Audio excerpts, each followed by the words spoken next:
Welcome to footballgameplan.com, where football makes sense. I'm Emory Hunt, the Czar, the Playbook. Sitting here with my man Derek outside of the NFL draft at Radio City Music Hall. Your question, Derek, who would you want the Patriots to pick? First of all, you guys have a litany of picks in the second round, but who would you want the Patriots to pick in the first round and why? Gotta get Sergio Kindle from Texas. Man, it's a beast. The beast at outside linebacker. We can finally get rid of Adelius Thomas and not feel bad.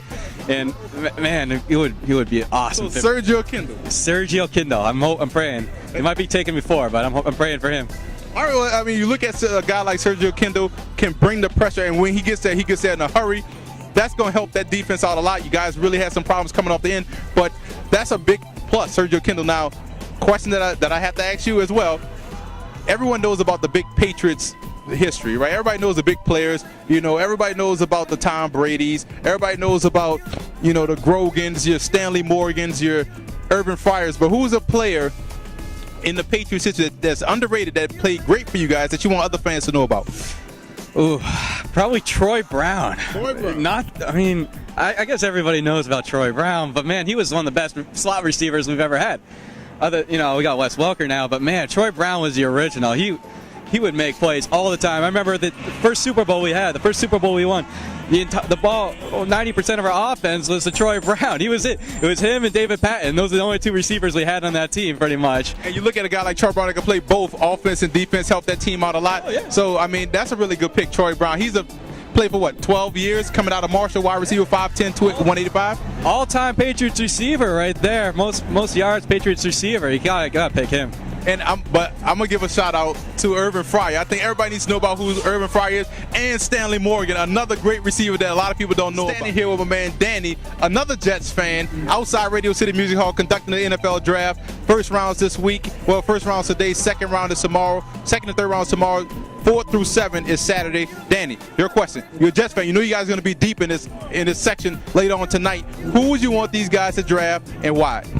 Well, you got to get a pass rusher because the Jets are a little old on the front line. I mean, you got Jason Taylor right now, but he's not a long-term answer. He's only for the short term. So I got to agree with Jared Odrick from Penn State. Penn State linebackers are always vicious. All right, so Jared Odrick seems to be the #1 answer. Now, if there's a second pick, I mean, I know you guys added all that talent, Antonio Holmes. You also bring in a lot of other playmakers. Who else? If Jared Odrick is gone, which he might not be, what's another person you want the Jets to take? Well, you know, you can never have enough wide receivers or cornerbacks. So this kid from Rutgers, I don't exactly remember his name. Yeah, McCourt. Rex Ryan really likes him, so I hope the Jets can take him. All right, now another question. Again, out the illustrious history of the New York Jets, everybody knows about Joe Namath, Emerson Boozer, all those great guys. What's the one player in Jets history that you wish should get more props, that you want other fans to know about? Well, let's see.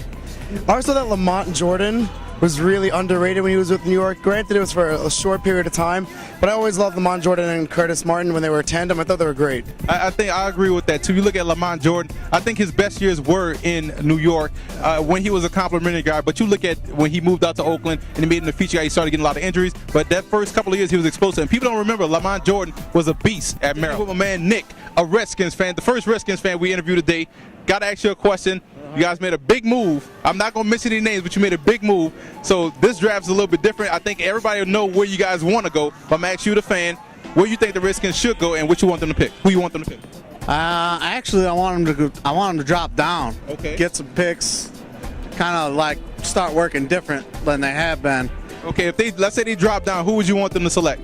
But I think they can still drop down, still get like a mid-round first, and still get a nice tackle, and pick up maybe another piece. You know, like maybe pick up, like a Javad Best or something like that, long-term, like running back situation. We got 3 really good running backs, but they're all kind of old. They all got a lot of miles on them. Right, and that's a good point, because you look at the 3 running backs. You got Clint Portis, Willie Parker, and Larry Johnson. All have some injury history. So you're right, getting long-term depth at running back. Good thing about it, you got Mike Shanahan, so he knows his running backs. Yeah, I mean, I want to see him solidify the line, see what kind of Shanahan magic he can work. So. Okay, and now your other question. Illustrious history of the Redskins. Go all the way back to the Boston Redskins, the Boston Braves days. out the illustrious history, there's a lot of people know John Riggins. A lot of people know about Charles Mann. Yeah, maybe not a lot of people know about Charles Mann. A lot of people know about Charles Mann. about Darryl Green. 71. Who was a player in the illustrious history that you want other fans to know about that's underrated but was a great player? Art Monk, he just made the Hall of Fame. Right. He did it quiet. He did it real with class. So, I mean, when you talk about elite receivers, he was up there close to 1,000 catches for his career, but nobody ever talks about him. He's definitely one of the all-time greats. I remember as a kid wanting to be like Art Monk. I painted my sneakers red. My mom damn near beat me to death, but I painted my sneakers red because I wanted to be Art Monk and catch the ball and tiptoe out the sideline. So that's an awesome pick. Chris, a Redskins fan, is going to tell me right now, he's on the clock, he's a GM. Who do you want the Redskins to select at number 4 and why? We're not going to grow a brain today. At number 4, we're going to pick Russell Okung. We need to get a left tackle. We're going to have to protect that blind side. We got Donovan McNabb. We don't need any more injuries. We want to go out there and do what we need to do. We don't want to drop down right now. We want to go out there and make the smart pick and pick Russell Okung. That's a good pick. That's a smart pick. Protects the investment in Donovan McNabb. Also helps out that running game because he's a long guy. He's able to angle block, which you're going to do a lot in that zone scheme. So that's a good pick. Now, question I've been asking everybody. There's a lot of people out there that know the illustrious history of the Redskins. A lot of those players that, your Darryl Greens, your Sonny Jurgensen's. But who's an underrated Redskin player that you want other fans of other teams to know about? I would say at 5'0", you got to say Mr. Pat Fisher, who used to ladle wood to anybody who came his way.